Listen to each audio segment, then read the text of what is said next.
Hi, and welcome to the Big Trends Indicator Library. This is Andrew Hart, and I'll be your course instructor today for the MACD course, which is the Moving Average Convergence Divergence. This is a fairly popular technical indicator and one of the original technical indicators. It was one of the first and definitely one of the first to be widely implemented when the advent of computers became popular back in the late 60s and early 70s. So we'll be learning a little bit about the history of this indicator and of course the different settings, what to notice, and of course a specific system, and we'll be looking at a number of different signals specifically that we like to use here at Big Trends for the moving average convergence divergence. So let's go ahead and get started. So as you guys know, access to Big Trends and its coaching services is provided for educational and informational purposes only. The information presented here does not constitute a recommendation to buy or sell a particular investment. You are solely responsible for your investment decisions, and Big Trends and staff are not responsible for any trades you choose to make. Not all Big Trends products or services are appropriate for all investors. Big Trends does not provide personalized financial, tax, or legal advice. So please consult your tax consultant prior to making any investments that may impact your tax situation. Okay, so as I said a few minutes ago, we're going to be discussing the moving average convergence divergence, or in other words, as you probably know it as, the MACD, the MACD. So,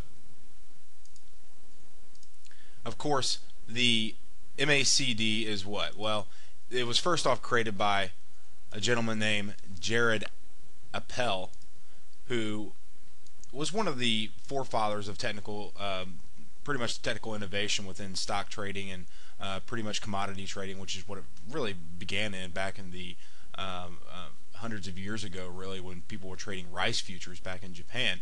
But nonetheless, MACD uses two moving averages as basically we always say a lagging indicator, because what is it really doing? It's looking at already price action that's already occurred.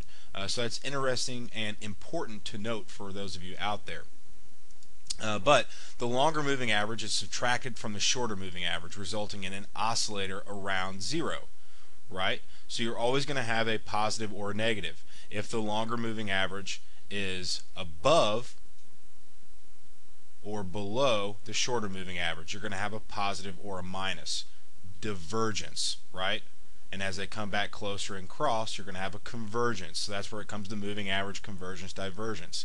So the third moving average is actually a signal line, which is a moving average of the difference of the two previous moving averages that we just noted. Now this is getting a little confusing because there are a number of moving averages here that make up the MACD. However, we'll see a number of pictures and charts here that will explain this very clearly. But another important thing to note, there are no extreme upper limits with MACD. So what does that mean? A lot of you out there, when you're trading stocks, will first off say, well, take it down to this very basic level. Well, this stock's up 10% today. Why would I want to get into it today? Because it's already up 10%. Or taking a longer term perspective, this stock is already 100% above its 200-day moving average. Why would I want to buy and be long that stock? Because it's already moved so much. Well, as we know within stock moves, that's essentially irrelevant.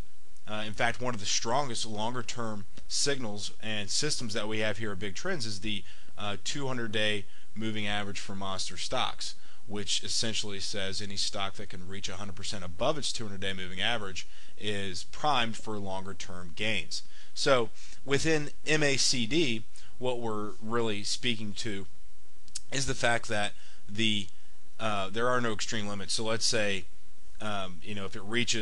if it crosses zero and goes up to say 10 or 20, it doesn't necessarily mean that 10 or 20 is going to be a typical reversal point for momentum, because MACD is essentially measuring what? Momentum. So there's really no extreme upper limit or lower limit, meaning that this momentum can continue to gain on itself. So don't look to essentially find points at the top or bottom of MACD where you will typically find reversals, because there are no it's not a percentage per se, like an oscillator like stochastics or Williams percent R, where there are upper and lower boundaries. There are no boundaries in MACD. So, what are the traditional settings? Now, most of you have, whether it's your broker, which is going to provide a free charting platform, or if you have an independent charting platform, either or, almost every single platform out there is going to have MACD, moving average convergence divergence, available on it. And most, if not all, will also have what? Well, they'll also have default settings. What are those default settings? Well, they're of course going to be this. This is really no secret to anybody, but just to point it out, the 12, 26, and 9. What does that mean? 12, 26, and 9 bar EMAs. EMA stands for, of course, exponential moving average. Now, even for me, this is a little uncomfortable to say, but these are the most popular settings.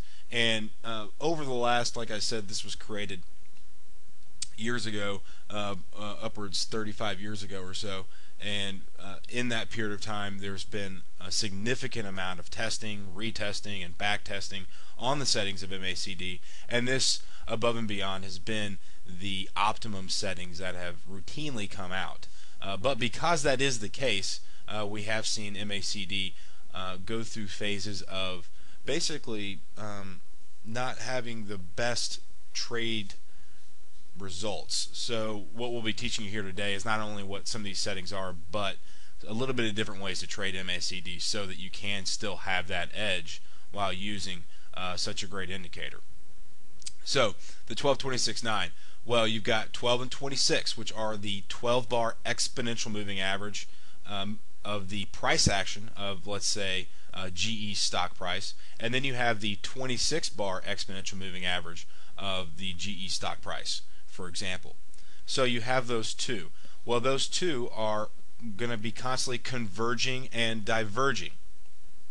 So as they converge and diverge, there's going to be a positive or negative difference between the basically the difference between the long term minus the short term. That difference is what is measured for MACD. That difference is the key component. So if the difference between the 12 and the 26 bar exponential moving average was, let's say, 5, well, that's going to be your MACD reading. Now, more importantly, what does the 9 bar exponential moving average? Where do we move with that, and how do we use that? Well, the 9 bar exponential moving average is the key signal line, or as I like to call it, it's the trigger line. And we're going to take off the MACD line, which is the difference between the 12 and 26 exponential moving average. We're then going to take a 9 bar exponential moving average of the difference. So in effect, in the end, which you'll see here in just the next slide, in effect you will have two lines, the MACD line and the signal line. 12 and 26 provides the difference between 12 and 26 provides the MACD line, and the 9 bar is your signal line, which is the 9 bar moving average of the difference of 12 and 26. So going to continue moving forward here, so stick with me. So we're going to be using the closing prices. This is some basic information on basically moving averages. Every moving average is looking at the closing price of a bar. So what is, in the case of MACD daily charts, we're looking at the closing the closing value of the 12 and 26 bar moving average at the close of the daily bar or at the close of an hourly bar. So this is clearly usable for anyone trading on monthly, weekly, daily, hourly, 15-minute or 5-minute charts and on down. So widely used against different time frames. So there's a lot of different customization that traders like you can use MACD for.